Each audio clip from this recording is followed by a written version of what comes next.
Olá, alunos, tudo bom?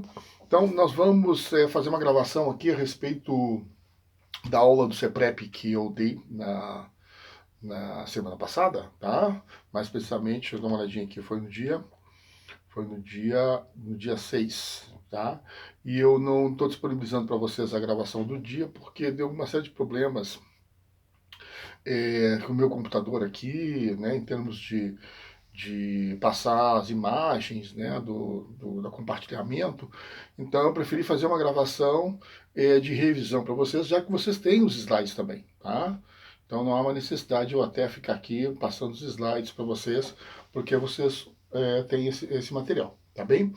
Bom, gente, nós estamos falando então sobre colonização do Brasil, tá? Lembrando que a colonização do Brasil, ela é um elemento, né, assim, um fato histórico dentro da Idade Moderna, e que começa então, né, a partir de 1500, na medida que o Portugal, como uma nação, né, mercantilista europeia, né, passa a dominar a América, tá, naquele processo das expedições marítimas, né, que estava havendo. Além da América, a África, que vai ter um papel muito importante para o Brasil nesse contexto aqui da colonização, tá? Além disso, né, o Portugal estabeleceu colônias na Índia, estabeleceu colônias ali na, na região também da Indonésia, da própria China, tá? Então, né, o Império Português até era bastante vasto em termos de extensão. Vai nos interessar mais para nós o Brasil, aqui na América, tá, que é a grande colônia portuguesa, e as colônias africanas, na medida que elas vão ser fornecedoras de escravos, tá? Então, nós vamos tratar desses assuntos,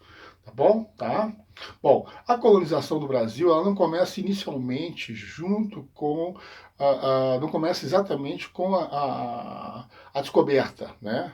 Porque nós temos um período de cerca de 30 anos que as expedições portuguesas foram preferencialmente para o Oriente em função das especiarias.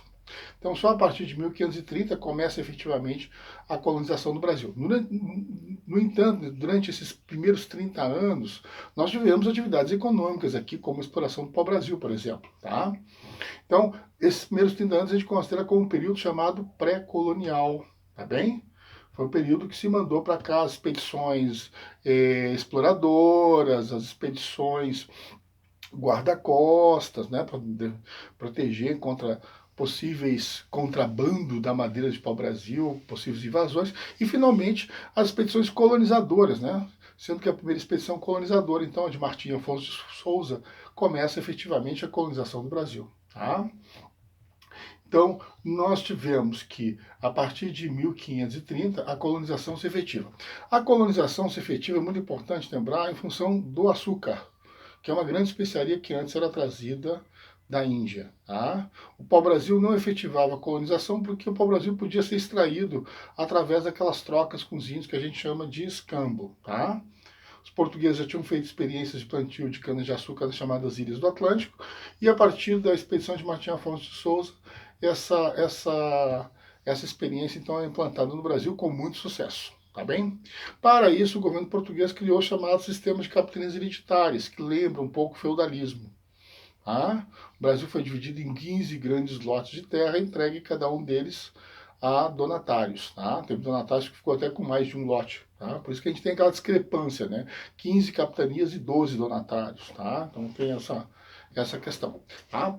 As capitanias hereditárias eram entregues nas chamadas cartas de doação, que eram, né, um documento ainda com características feudais que dava amplos poderes aos donatários. E os forais que estabeleciam chamados direitos e deveres. Tá? Bom, as capitanias hereditárias, elas não tiveram muito sucesso, tá? Devido a vários fatores, né? Entre os fatores que nós tivemos, o que foi? Né? A distância do Brasil de Portugal, a falta de recursos de alguns desses donatários, a falta de interesse de muitos donatários, né? Já que haviam negócios mais interessantes, como o comércio oriental, então investir no Brasil não era uma coisa tão importante. Tá? Então, teve capitanias hereditárias que não deram certo por causa disso. Além disso, né, quando começou-se efetivamente a colonização, os índios começaram a resistir a essa colonização. Então, nós temos aí também o ataque dos índios, ataque de invasores da pirataria francesa, né, mais precisamente dos contrabandistas franceses. Então, houve uma série de fatores aí também que dificultou. dificultou a colonização. Resultado disso, então, tá? Estou acompanhando todos os slides.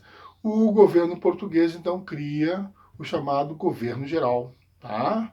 Então, o que era o governo geral? A partir de 1548, o Brasil passa a ter uma capital, que era Salvador, tá? Que passa, então, essa capital a controlar os donatários, a controlar propriamente a colonização, tá? Então, existiram mais de 30 governadores gerais na história do Brasil, tá? E esses governadores gerais, então, eles eram responsáveis por conduzir propriamente a colonização, tá? Lembrando que duas capitanias deram certo, né? A capitania de Olinda e a capitania de São Vicente. Até foi uma questão da prova de vocês algum tempo atrás, alguns anos atrás, tá? Aí já caiu uma questãozinha a respeito disso. Bom, os governos gerais tiveram geralmente como capital a cidade de Salvador. No entanto, por razões de invasões estrangeiras, tá? Por necessidade melhor de organização, eventualmente se criou duas capitais, tá certo? Então, por exemplo, eventualmente o governo geral de Salvador dividiu o governo do Brasil com o Rio de Janeiro e dividiu também com o Maranhão, tá? Então houve também situações como essa. Mas normalmente o governo geral ficava na cidade de Salvador, que foi a capital que mais tempo o Brasil teve, tá? Em 1765, a capital do governo brasileiro é descida para o Rio de Janeiro por causa da mineração, né? Por causa da exploração do ouro, tá? Então nós tivemos uma grande mudança, né? Nós tivemos a capital em Salvador de 1548 a 1765 e de 1765 em diante até 1960 a capital ficou no Rio de Janeiro, tá? Aí depois de 1960 a capital veio para Brasília, né? Aonde está até os dias atuais, tá? O governador-geral era assessorado por 3 altos funcionários que eram responsáveis pela cobrança de impostos, tá? O caso do provedor-mor, outra responsável pela justiça, o caso do ouvidor-mor, e outra responsável pela segurança, o caso do capitão-mor, tá? Então havia também isso, tá bom? Bom, os 3 primeiros governadores gerais foram Tomé de Souza, Duarte da Costa e Mendes Sá, tá? Tomé de Souza ficou famoso pela criação da capital, Salvador, que ele fundou, né? Ele é o fundador de Salvador. Duarte da Costa ficou famoso por um fato, né, na realidade, negativo, que foi a invasão francesa do Rio de Janeiro, que ele não conseguiu expulsar. E Mendes Sá ficou famoso pelo fato da expulsão dos franceses do Rio de Janeiro, né? Que aí então o governo dele ficou bem conhecido, tá?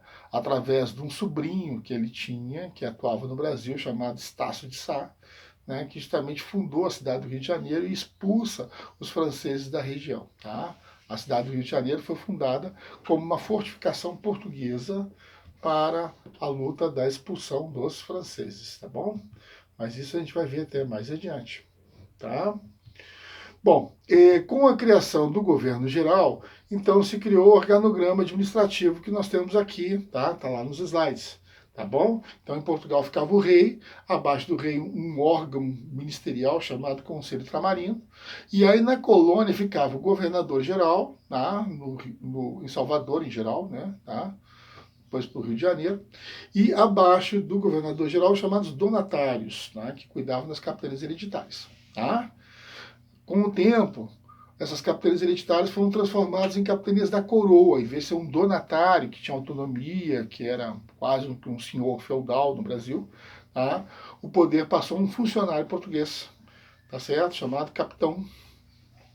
Né? E esse funcionário, então, capitão-geral, ele cuidava da capitania, tá? Ele cuidava da capitania, ele era um funcionário. Mais tarde ele vai ser chamado de governador também, tá? Vai ter esse nome, né? Ok? E abaixo, então, das capitanias, tinham os governos das cidades, que foram criados com o tempo, chamados câmaras municipais, tá? Não é como hoje, que a gente tem o prefeito, né, e tem a Câmara Municipal, tá? A Câmara Municipal que era responsável pela prefeitura, e quem governava a prefeitura era um juiz, tá certo? Eleito pela comunidade de fazendeiros da região, tá? Esse juiz, ele inclusive muitas vezes vinha de Portugal, nas cidades mais importantes, né? Ele era nomeado pelo Conselho Tramarino, né? Nomeado pelo rei diretamente, tá? Ele era chamado juiz de fora, tá? Nós temos até uma cidade em Minas Gerais que tem o nome em virtude de um juiz de fora, né, que era a fazenda dele lá, né, ele era juiz de fora no Rio de Janeiro, mas ele tinha uma fazenda, uma grande fazenda em Minas Gerais, aonde posteriormente surgiu as cidades. As câmaras municipais, então, é o governo da cidade. Cada Câmara Municipal tinha, além do juiz, alguns vereadores eleitos pelos fazendeiros ou donos de minas, depois, né? Quando essas câmaras municipais foram criadas também nas cidades chamadas mineradoras. Tá? As câmaras municipais tinham como símbolo Pelourim, né? A gente ouve muito falar do Pelourim, porque era um local muitas vezes onde os escravos eram amarrados para serem maltratados, tá? Lá na cidade de Salvador tem uma parte, uma praça antiga da cidade chamada Praça do Pelourinho, né, tá? Os Pelourinhos foram depois arrancados com a independência do Brasil, né? Porque os Pelourinhos eram um pilar de pedra ou de madeira, tá? Onde constavam lá as insígnias portuguesas, né? Depois da independência do Brasil, esses pelourinhos foram tirados, mas o nome ainda ficou, tá? Eu coloquei inclusive algumas imagens de pelourinhos, tá? Em Portugal ainda tem algumas cidades que ainda possuem seus pelourinhos, tá? Ainda estão lá, tá? Ok? Bom, com isso então nós estamos terminando a nossa atividade aqui desse momento sobre a colonização portuguesa, tá bom?